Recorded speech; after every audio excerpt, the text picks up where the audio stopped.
Hi, and welcome to my next, I think it's my second YouTube channel. Um, this weekend, I've been thinking about this for a little bit, and now it seems like the appropriate time to talk about it. The idea kind of hit me a few months back. This weekend is the Leo full blood moon eclipse, and Leo is at 0 degrees. Now, if you want to have more information about that. I'm really interested in astrology and astronomy, but I don't know too much about it. One of my favorite tarot guys on here, his name's Eric, and he does Divine Conversations. I really like him. And he introduced me today to this guy called the Leo King, and he really goes in depth about the planets and such, and he recommended him. So it's like an hour and a half long. It's really, really deep. So I recommend, seeing it or a few of his videos. But I was thinking December. I don't think it was November. I think December, about how things are changing, and some people are becoming more spiritual or enlightened or whatever. You're just growing, and some people are kind of staying the same. And how, which is what this I forget. I think it's David um, Leo King talks about. There's helping people, and then if they're stuck in this yellow chakra, this is what I say. If they're stuck in this yellow chakra, they're really so much into materialism still, and the ego's a little higher than it should be, that you really can't help them because they just aren't supposed to be learning right now. So you really have to watch. You really have to watch that kind of stuff. They have to learn on their own level. You can't push them, which is what he really talks about. And it's kind of wasting your time because they're just not going to get it. They get it when they get it. You know what I'm saying? But I'm thinking about um, 1999 to 2000. I was in my later 30s, and like 38, 39. And the Y2K was such a big deal. It was, and then I saw something on YouTube about it. They call it the big scare, which pretty much what it was. Um, just to go over here, I'm just going to kind of read this, what the guy said. And I forgot what the channel was called. I'm sorry. Um, the computer started in the 1960s, and back then, from what they said, they kind of knew about the bug, which the biggest one was, instead of a 4-digit year, they just did two, say 75, and then it would change the next year to 78, etc. So they knew about this in the 60s, didn't do anything about it. So it kind of makes you wonder, did they do it on purpose? And it's like, well, we'll think about it then, and then we'll scare people, and then we can go and do these things. Who knows? I don't trust our government as far as I can throw them anymore, and I don't think I'm wrong. So one of the things that did happen is that they began, this is when they first started either begin it or begin it on a big level, outsourcing to India with the computers. You go through all the data. There was too much data for them to handle by themselves. So while they didn't have us hire them, while they didn't hire us to do it, I don't know. Except where it talked about it was a really good way for them to charge a smaller fee to the Indian people, so they were paying them less. And then because of that, that's when it started growing. It was kind of like there's butter and margarine with the war. They watching dairy, so they invented butter, and then the war was over. They were going to take it away and put take the margarine away and put butter back in. And because of all the great commercials, margarine was doing so well, again money, that they decided to keep it. So that's what happened with the outsourcing. They started with this late 90s, outsourcing to India, and then they just decided too much of a moneymaker, and all of a sudden, as usual, they kind of forget about us. So they scared themselves with a meltdown. Also, just let you know that this was also a really good time for the breeding ground for scammers. Religion. This is what the little documentary said. Religion, credit cards, and the guns. And they even had expos. And I remember those Y2K expos. Get your guns, get your guns. All three and more were there to make money. But supposedly it was supposed to be the big scare was airplanes. The guy kind of made it sound like stopping in midair. Huh. Wow. IRS, which who cares about that? Hospitals, if people had machines that depended, say air, etc. All of a sudden there's no electricity and the people can't breathe. So with that, also there was a doctor who said that this flu bug was worse than any kind of medical flu bug that was around. The scare. So this costed us, I think worldwide it was, they said between 300 and 500,000 with all the other countries put together. But us alone, because we are the number one of all number one countries, it costed us $134 billion, which makes me wonder, back in the 60s, they knew about it, and then they thought, well, we can always tack this on, and the American people will, of course, will buy it and pay for it. $134 billion with a B, overspending 30%, which they said was $13 billion. Overspending. Wow. So I started thinking about this Y2K, Y meaning year, 2, and then K means thousands, so year 2000. This Y2K big scare. They'd known about it since the 60s, and I kind of got that feeling anyway. So I'm thinking that the 2000s was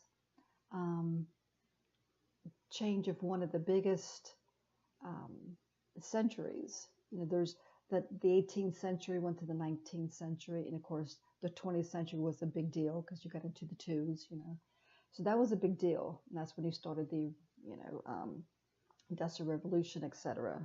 Expand, get away, get into the cities and get away from the farmland and get into education more and things like that.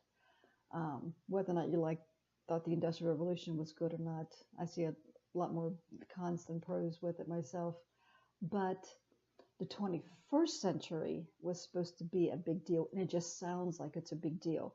So instead of people, there's a movie, Johnny Depp, if you'll notice on these things, I love movies, so I'm always going to kind of reference movies. Johnny Depp did the Legend of Sleepy Hollow, and at the end of it, he goes with Christina Ricci's character, and I forget the little boy's name, and they're in the dark Sleepy Hollow town of Pennsylvania, and it's gloomy and gray looking, and then at the end, when they come to New York, he says it's a dawn of a new era, and everything seemed brighter. It was sunnier, it was more colored, and not just the darky blue, black, gray looking. Dawn of a new era. That was always that when I heard that, it struck me as that's what they always said. And then it struck me with the 21st century, they didn't say that. It was such this fear of this Y2K. We were so afraid that our computers would shut down that there was no time to think of the new era. Pretty slick. Pretty slick if you want to keep things the way they are, which is Nancy Pelosi. I know some people, I just heard I saw on Twitter, shares of Nancy Pelosi, you're a hero, but she's such a corporate Democrat, and someone kind of would ask her questions, and they said, people ready for a change? And she said, oh, people don't want change. They don't want change. Of course we want change. They don't want change because that means that they're not going to be in power. She's not going to be making the money. And let me tell you, I heard that chick is worth about $150 million. How she to represent us is beyond me. Schumer, Feinstein, all of them. I'm not saying because they're old. I'm saying it's because they're old in their thinking. Their thinking is old. Bernie Sanders isn't. Ron Paul's isn't. I just heard him talk about something. Ralph Nader's still sharp as a tack. So it isn't their age. it's they're they're the corporate Democrats or Republicans, but I'm not for either party these days. I'm kind of done with both. So I'm thinking with this 21st century, and then of course it went into the world apocalypse with 2012. They had commercials and made movie about it, and end of the world with the 1,000-year-old Mayan calendar, which all the Mayans were talking about was it's an end of a new way of thinking, of being suppressed and being freer to, like Jesus said, know yourself, which if you so did Plato. Plato said know yourself also. um, Getting out of the church telling us what to do and the government tells us what to do, and be more free thinking, not falling for everything, which we're doing now. We need to do a little bit more, me included. But setting your own goals and helping yourself, believing in yourself. There's nothing wrong with getting help. I kind of wish I had help. Truth be known, it's when you don't have a lot of support or no support, and you doing things on your own, it's really, really hard. But to have people help you is fine, but you still have to look inside yourself, listen to yourself, and do what you're supposed to be doing in this life. So I'm thinking about that, and I'm thinking now with everything going on, they're really trying to keep things the norm. So we really have to watch this weekend. If anybody even sees this, I know I'm so new that I don't really have any subscribers or anything, but I hope you do.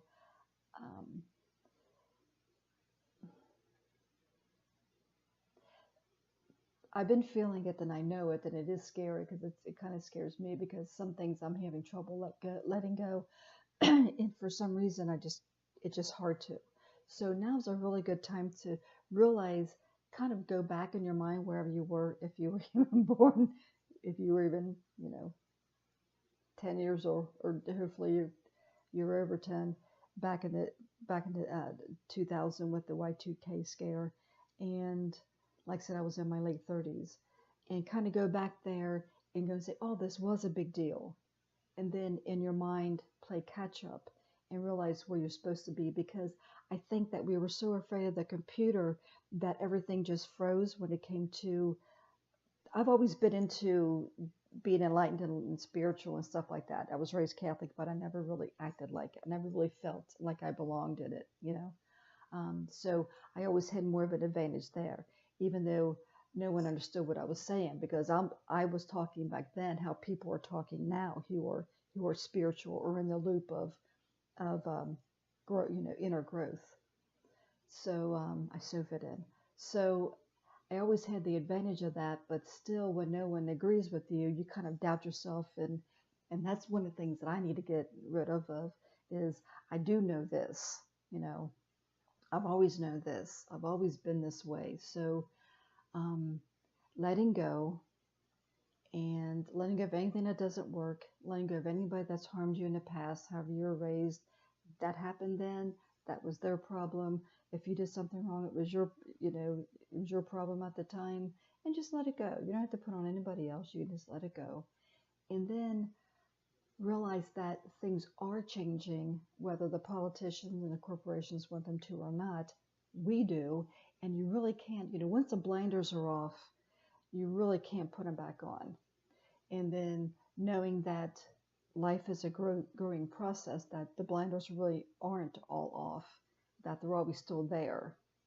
That's when you have the growing period. You're always going to find, as I say, it was like being the teacher and the student. They always want to learn things. So just take it easy. If you get into, exercising and meditating, but action is definitely, which is what this guy kind of talks about. Action is definitely one of the best things to do, which is what I'm doing now. And start just having fresher eyes and seeing things in a better way. There's kind of being the whipping boy and doing what you're told, and then there's they get angry and or do that, or then there's the way of growing into, no, I can't do this anymore because this is wrong. I can't buy these certain meats because the animals are being poisoned. My big thing I need to get back on. Um, they keep us poor so that we can't afford the good stuff, but I have to just make room for it. Um, it really bothers me when I see that's my big thing, protector of wild and domestic animals. I'm not a vegetarian, but I want them to be humanely. Like I see the cows down the street, they actually eat grass and they sit around in the summertime. They get in the water, take a little swim, and hang out with they a bunch of cute little ponies and some horses and stuff. It's really nice. Um, but get into treating ourselves better, knowing that we're worthy of being treated better, and then therefore when I like the word righteous, being a righteous person, you know, um, having your morals and values, common courtesy. And when I go out with that mentality, the Walmart or whatever, I live in a small little bitty town. There's not too many stores. But even if I go 45 minutes out to a bigger, smaller, but bigger city, it's, if I'm in this attitude, something could kind of be in, and I've done customer service, so I know it's not for everyone. It's not as easy as it looks. So you're tired, you're standing, or you're just doing stuck behind the register, and if you have this attitude, they it makes them just feel better. Of course, it makes you feel better. So hope you think about the Y2K, and it's like, why have I been thinking this way? Maybe some of the reason why we've been so stuck is because of that. A dawn of a new era. It was a big deal from 1999 to 2000. It was a big deal, maybe even bigger than 2012, because this was ours. 2012 was the Mayan, kind of a calendar. I mean, their calendar, the kind of their thing, but this was a really big deal. So think about that, and then think about why they did it. Was it done on purpose? I think everything they do, I think everything happens for a reason, and especially with them, they like keeping us dumbed down. My thing isn't the phone and doing this. My big thing's the TV. Big thing with TV. Even if it's just watching YouTube, I can do this all day long. I have to really watch myself. And it's done on purpose. So you have to kind of make yourself. Like, I wasn't going to do this. It's 11:17. I'm in Alabama. It's 11:17 in the morning, and I wasn't going to do it, but I was like, no, you know what? I said I was going to do it today. I did the makeup earlier. Started watching that Leo King. I want to say Lion King, the Leo King, and then there's certain other things. And I was like, nope, I'm going to do it. I promised myself I was going to do it. I'm going to start doing these every day. I haven't been, and I'm a really feely person anyway. With all these things going on, it's just beating me up. I have to tell you. Yeah, the old wounds are coming back, and I just want to sleep in my big kings. Plus, I have a wonderful king size bed, so that doesn't help. And it's cold, so I want to just hibernate. But I have to make myself do this because I know that it's a small window that we have here, to really see if you. I really kind of believe when that guy says that, because myself agrees, and then I've heard other people say it too. Shit or get off the pot. Do you want to grow and be on the next level of humanity, of being humane, loving and caring, but being strong? Some people think because I was, that I'm a nice person, that I'm weak, and they would go and do really bad things, just like get like little sharp little mean words they say, or just mean. I don't want to get too deep in the thing, but just mean. And it's like, just because I'm nice doesn't mean that I'm weak. Being nice and helping people actually is a strength. And if you do it in the strong way, then they see you differently. Um,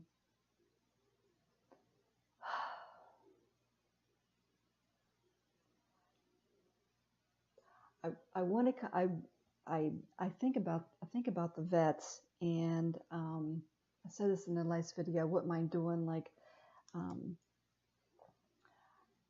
some counseling for people, like some things that you don't want to talk about.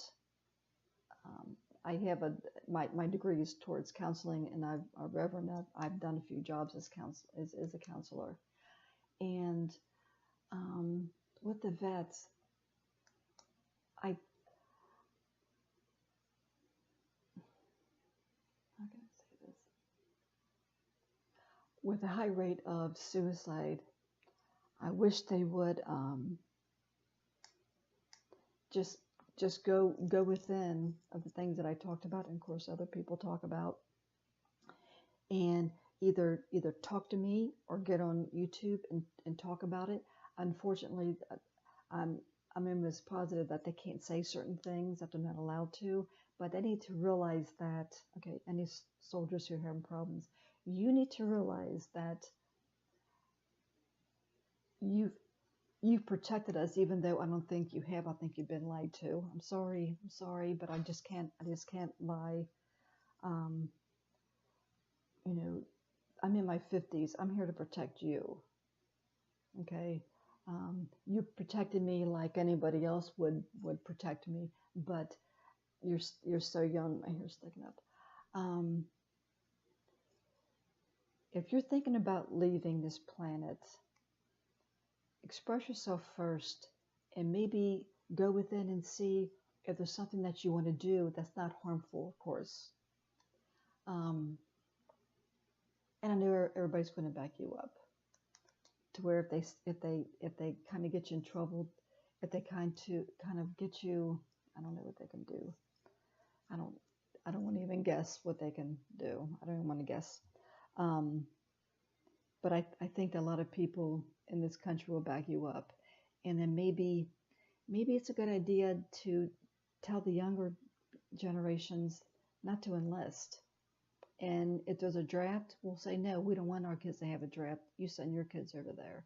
I'm really into this. I'm really not happy about feelings I get when I think about the vets. I think they've been so used. You don't want to commit suicide because you've killed a lot of bad guys. You want to commit suicide because you've done things that, the head, especially the heart and the soul, saying, no, you can't do this. This isn't righteous. This isn't what a warrior does. That's why I don't like this wounded warrior, which I hear 80% of the money goes to CEOs, and a vet told me that a few years back. A warrior says, I'll do this, but I'm not going to do this. A soldier is like a robot. I'm ordering you to do this. You're going to do this. These are my orders. You don't like it, tough. I own you. And I don't think that, just like owning slaves back in the day was bad, and kind of owning your wife and children was bad back in the day, because, though there's white people, I'm kind of like a little bit of everything. So I'm the melting pot, but I'm mostly white. The father had, or the husband had, the right to say, these are my children, they're my property. Same thing. And you could beat them, whatever you wanted to do. Sell them off in marriage, Slave is a slave. They don't own you. Okay. And we're here for you. And I don't think we should be having any more people going over. So if you're watching this, or whenever you are watching this, there is the small window, but I think it also depends on the person and how you feel about things. I think the universe is pretty forgiving when it comes to certain circumstances, and there is no real time anyway. But there is this window where the planets are lined up, and this Leo King, man, he gets into detail. I need to see it like at least 2 more times. He's like an hour and a half. He's pretty in depth. And I like it, but I don't know that much about it. But I want to start learning more. I'm pretty fascinated about with all of it. But I hope everyone, just those who are supposed to succeed in this wonderful, awakening that's not going to be happening for a long, long time. And hate these little things. And just letting go. That's the big thing. Letting go. Forgiving people who's harmed you. Forgiving yourself for harming other people. And, you don't have to go and say what they did was okay, but you have to forgive them, and you have to forgive yourself. We're human. We make mistakes, but I think we just have lessons, and if we don't learn a lesson, we have to learn it again. That's my way of thinking. So take care, and if your thing is to, exercise and go outside and get some fresh air and do a little meditating, or just sit and kind of, everybody that's into this weekend with this moon is talking about just staying for the weekend and just kind of mellow out, because people's emotions are going to be like a roller coaster ride, just up and down, and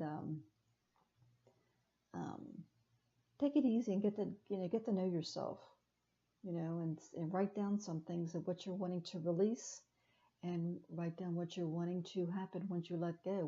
When you let things go, there's like a void, and you have to there's a void, and you have to fill it with something. Fill it with something with love.